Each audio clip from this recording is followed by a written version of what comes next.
I'm very tired. I almost fell asleep after that last one. Obviously, I'm scatterbrained. I don't expect anyone's actually going to listen to all 4 or 5 of these segments, but you gotta, if you're interested in this topic, you gotta get a copy of these. You gotta get Advancement of Learning, and you gotta get Novum Organum, and then just read the fuck out of Shakespeare. Read the fuck out of Shakespeare. Read this Bacon stuff inside out. You start to just, stuff starts to make sense when you got your brain turned on, okay? And I know there's a lot of chemicals and a lot of food, and water's probably got brain-killing elements in it, and there's probably all kind of shit falling out of the sky in the form of chemtrails, whatnot, rotting our brains, turning us into fucking mongoloid slime packs. And there's a lot of fucking idiots out there, okay? But Bacon, I'm telling you, this guy's spelling it out for people. He's like spelling it out. Listen to this. I just read this literally about a minute ago. I'm gonna have to. What I have to do is go through here, take all of these segments out. I have to type these probably into some kind of database and craft like a really good thing, so that the next time I do this, this is a practice run. But I think I will. I think I should do this and just let it fly. Okay, the second book of Advancement of Learning. This is To the King. Bacon is writing directly to the king. And I had to read this a few times, and I might have to read this a few times here. I'm probably going to switch into the accent now because I like it. It's fun. So, To the King. Show some light. To the King, number 1. It might seem to have more convenience, though it come often the otherwise to pass, excellent King, that those which are fruitful in their generations, and have in themselves the foresight of immortality in their descendants, should likewise be more careful of the good estate of future times, unto which they know they must transmit and commend over their dearest pledges.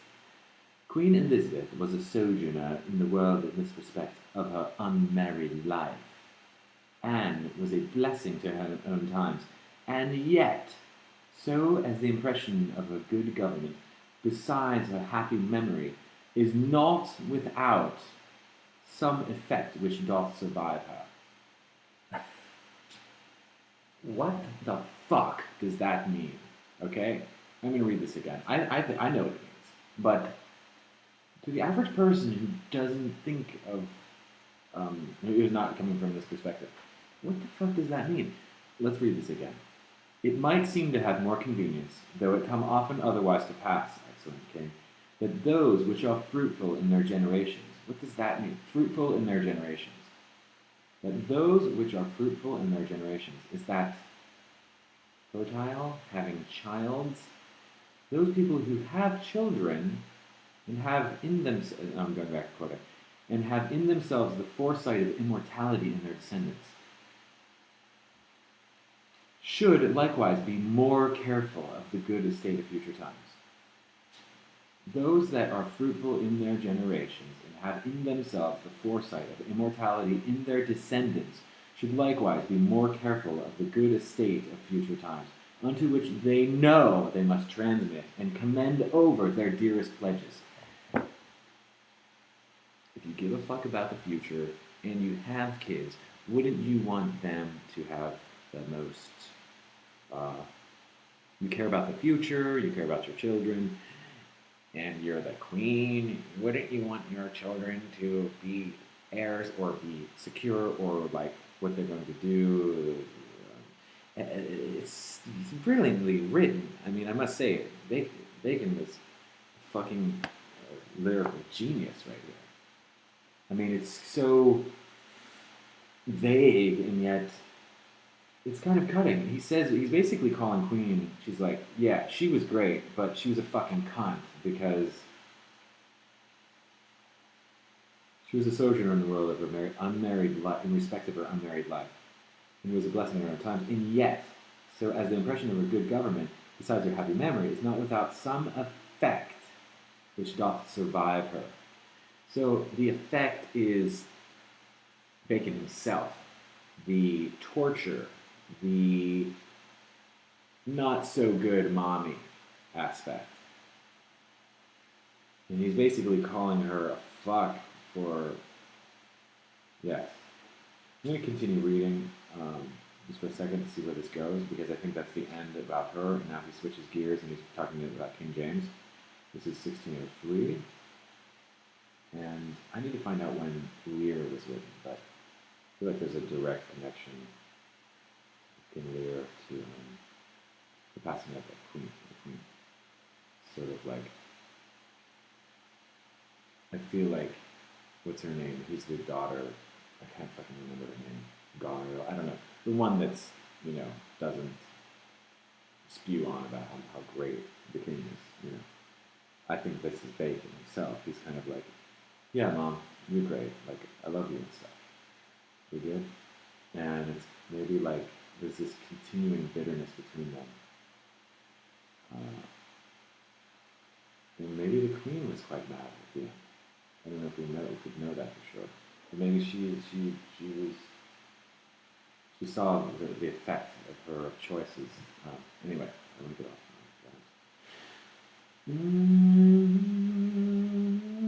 Okay, blah, blah, blah, blah. But to your majesty, whom God hath already blessed with so much royal issue,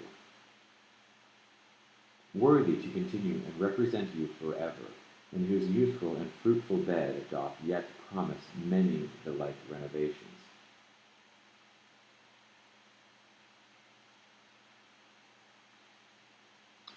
Look at this. Look at this. This is fucking brilliant. But to your majesty, whom God hath already blessed with so much royal issue, worthy to continue and represent you forever, and whose youthful and fruitful bed doth yet promise many the like renovations, it is proper and agreeable to be conversant not only in the transitory parts of good government, but in those acts also which are in the nature permanent and perpetual. He's basically like saying, King, I'm writing this fucking paper. I'm addressing you directly. And I'm trusting you to give me my fucking proper due, my cred. He's like, you're gonna fix what the Queen fucked up. Okay? You're royal and your job, like, I think Bacon got King James. I think he said to the Queen, you're going to put James in power, because there was some confusion about who would succeed, I believe. I'm not a fucking scholar in all this shit, okay? I gotta play guitar, I gotta draw my silly pictures, my silly pictures. See that? Anyway, I'm doing this silly shit. And I have all day to figure out who was doing what. I mean, I'd love to. I wish I could freeze time for like a couple of months or years. Just make this super book here. I wish I had enough, Adderall or something to get through like 16 hours of just writing this. I'm kidding, of course. I don't advocate that. But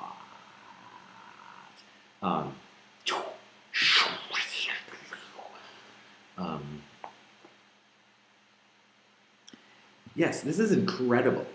This is incredible. I want to read this. I'm going to read that whole part again. To the king, it might seem to have more convenience, though it come often otherwise to pass, excellent king, that those which are fruitful in their generations, and have in themselves the foresight of immortality in their descendants, should likewise be more careful of the good estate of future times, unto which they know they must transmit and commend over their dearest pledges. Queen Elizabeth was a sojourner in the world in respect of her unmarried life, and was a blessing to her own times, and yet so as the impression of her good government, besides her happy memory, is not without some effect which doth survive her. But to your majesty, whom God hath already blessed with so much royal issue, worthy to continue and represent you forever, and whose youthful and fruitful bed doth yet promise many the like renovations, it is proper and agreeable to be conversant not only in the transitory parts of good government, but in those acts also which are in their nature permanent and perpetual.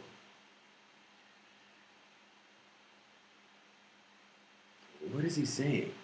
So he's saying it's good to be a good queen. He's saying Queenie was good. He says good government, the same exact words. Earlier he says and yet so as the impression of her good government. So he's saying, yeah, she did a good job. Like, and then later he says, but that's not enough. He says, not only in the transitory parts of good government, the sort of like, this, that, and things, but the perpetual and permanent nature, but in those acts which are in their nature permanent and perpetual. What does that say? What the fuck is that? Other than, hey dude, I'm legend. I'm these works. He's saying that any form of government, oh my god, it's mind blowing. He's basically saying, like, when you govern in your own time, yeah, shit happens. You know, people die. You know, appointments are made, meals are eaten, court is had. But at the end of the day, my goddamn plays are timeless. Let's do something real here. Let's make something fucking amazing. You know, and your predecessor was not the greatest. Amongst the which, if affection do not transport me, there is not any more worthy than the further endowment of the world with sound and fruitful knowledge. Well then, saying his shit is more important than mere government. I love it. I love this guy. Fucking amazing. For why should a few received authors stand up like Hercules' columns, beyond which there should be no sailing or discovery, since we have so bright and benign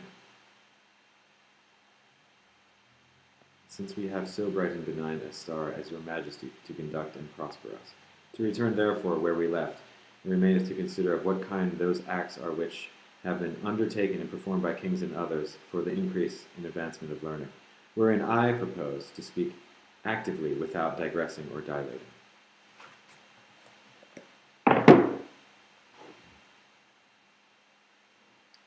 Good stuff.